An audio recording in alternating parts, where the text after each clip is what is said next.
My mother called me the night before my sister's college graduation party to ask if I could bring extra folding chairs from my apartment. Not congratulations on your promotion, honey. Not we miss you. Just, can you bring the chairs? I said yes, because that's what I always said.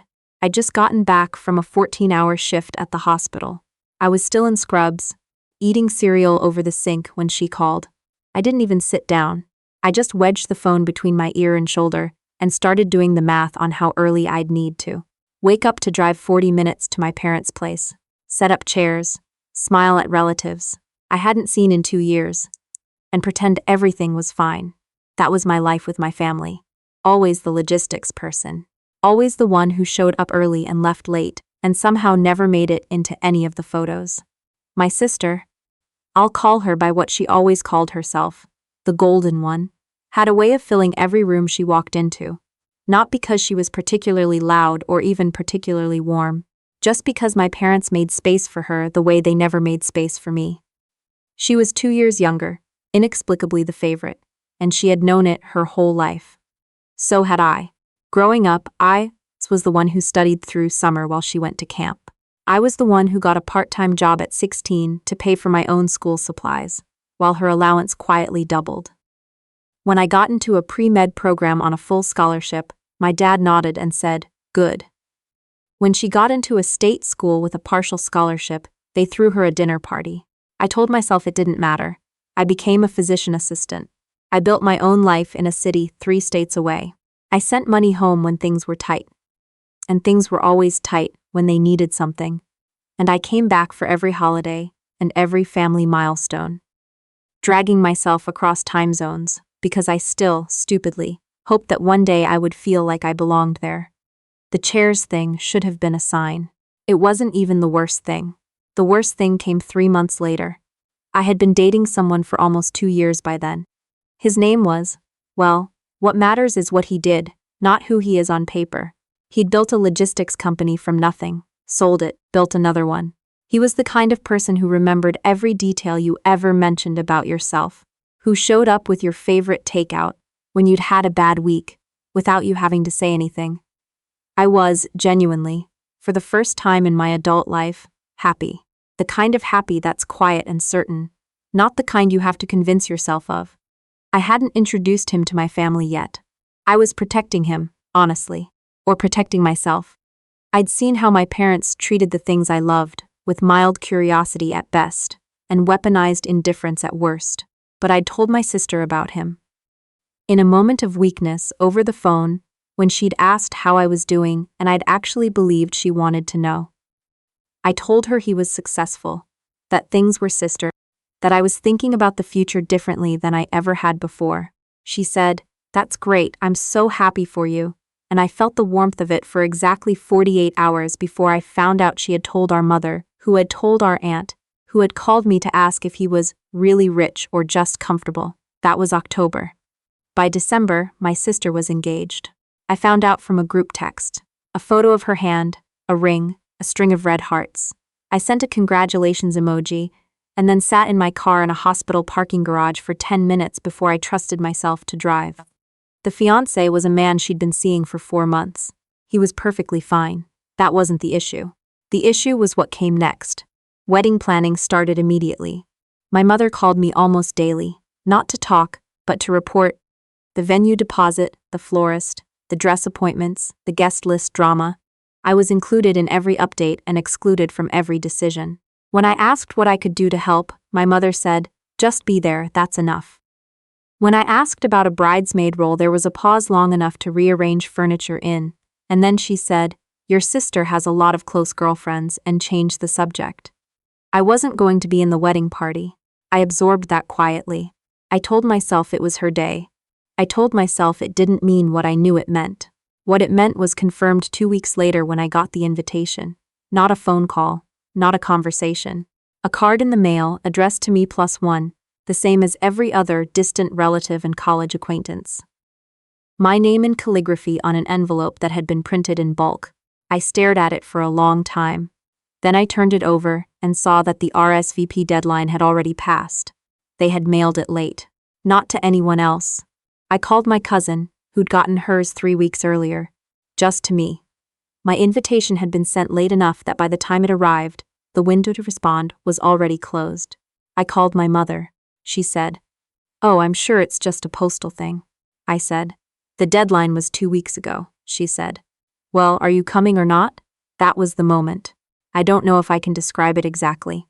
It wasn't rage, though there was rage underneath it. It was more like a door closing somewhere inside me, very quietly, very finally. The sound a lock makes when it catches. I said I'd let her know. I didn't let her know. Instead, I called the one person I actually wanted to talk to. He listened.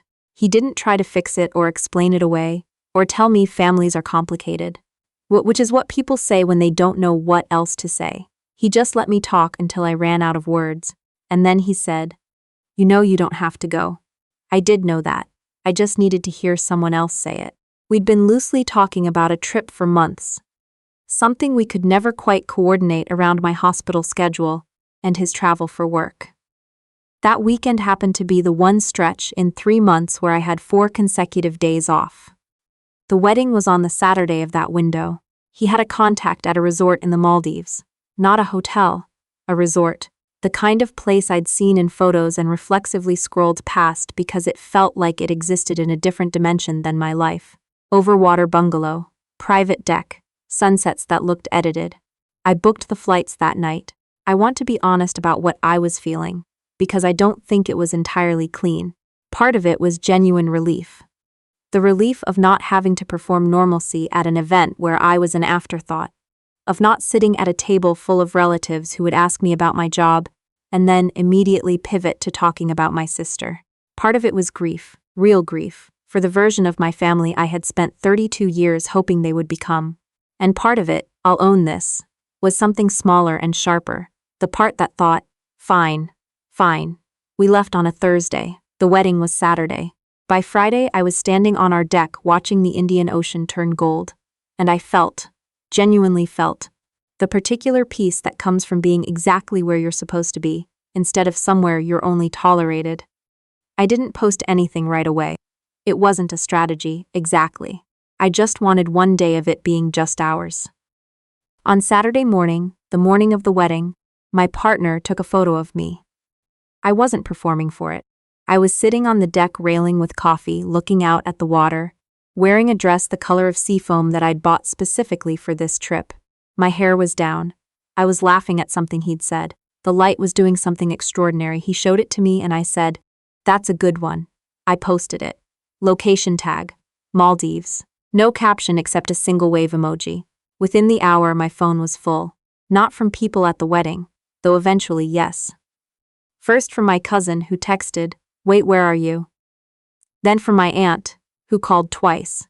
Then from a college friend who'd been at the wedding and had apparently shown the photo to people at her table. I turned my phone face down and we went snorkeling.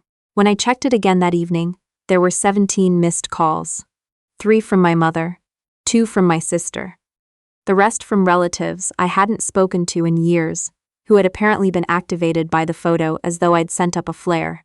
There was also a text from a number I didn't recognize, which turned out to be my sister's new mother-in-law. I don't know how she got my number. The text said, "I think we need to talk. There are some things you should know about." I stared at that message for a long time. I didn't respond that night. I went to dinner with my partner at the resort restaurant, ate the best fish I've ever had in my life, and let the waves talk me into something close to calm.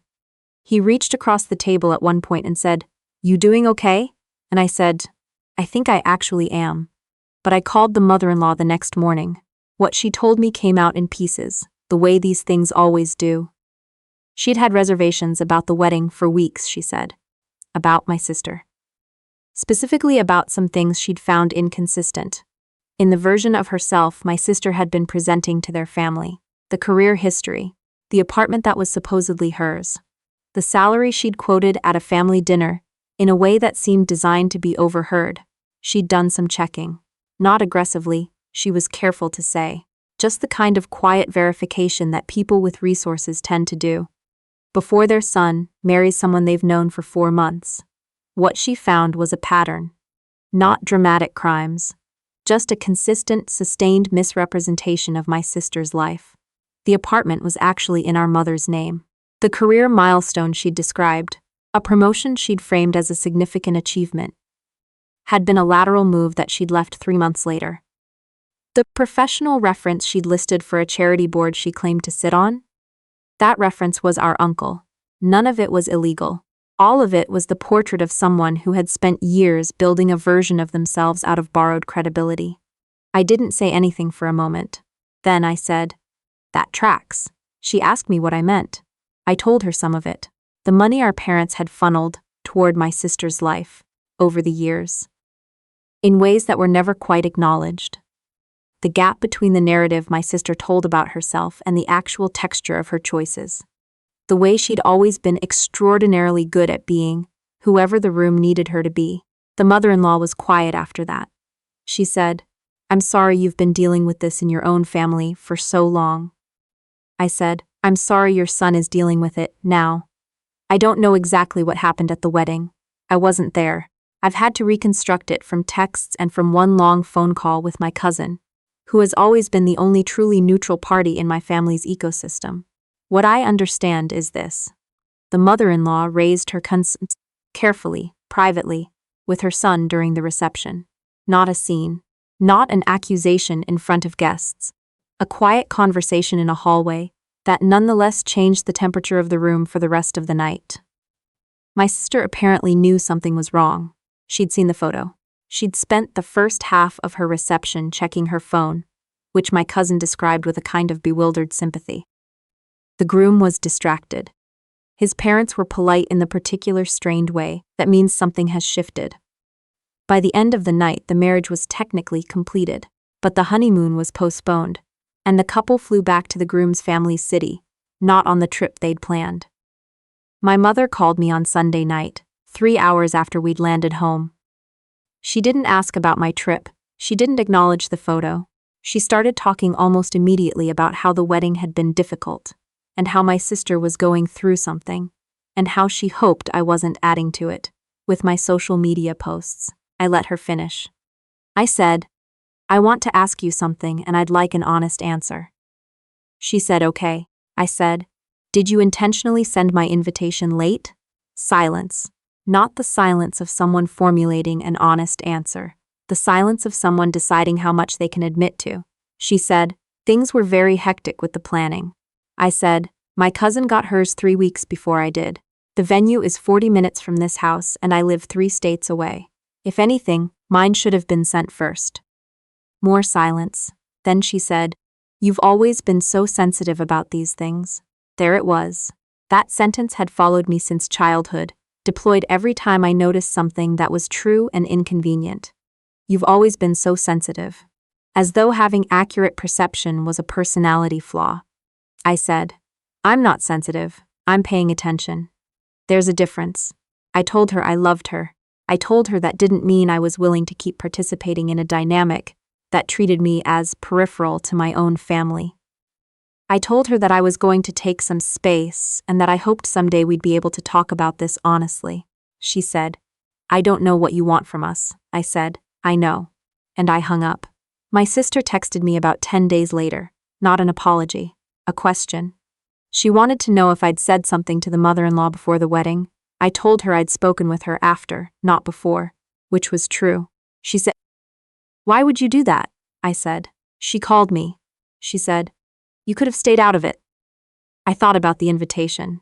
I thought about the chairs. I thought about a decade and a half of being useful and invisible in equal measure. I thought about my mother's voice saying, "You've always been so sensitive." And I thought about standing on that deck at sunrise with the Indian Ocean in every direction, and my phone turned face down and the specific silence of a life that is genuinely, finally mine. I said, "I was out of it." That was kind of the whole point. She didn't respond after that. I don't know where my sister's marriage stands right now. I've heard things. My cousin keeps me loosely informed, but I've made a deliberate choice not to track it. Her life is hers to manage. What I know is that the mother-in-law and I have stayed in contact, which is strange and also not strange at all. She's a person who values honesty, and so am I, and that turned out to be enough to build something on. My partner and I got engaged 4 months ago. We told people quietly, over dinners and phone calls, in the order that they matter to us. I did not post it. I did not send a group text. We're planning something small, a ceremony in the city where we live, 20 people, dinner after. My mother found out through my cousin, which I imagine was its own complicated conversation. She called me. She cried a little. She said she wanted to be there. I told her we'd talk. We have a few times. It's not fixed. I don't think it will be fixed in any clean or final way, because the things that were broken a long time ago, and by a lot of accumulated weight, not by any single moment you could point to and say, there, that's where it went wrong. But we're talking. And that's more than we were doing 6 months ago. And I'm trying to hold that without expecting it to become something it isn't yet. What I know now, at 32, that I didn't know at 22, is that belonging isn't something a family automatically grants you. Some families give it freely.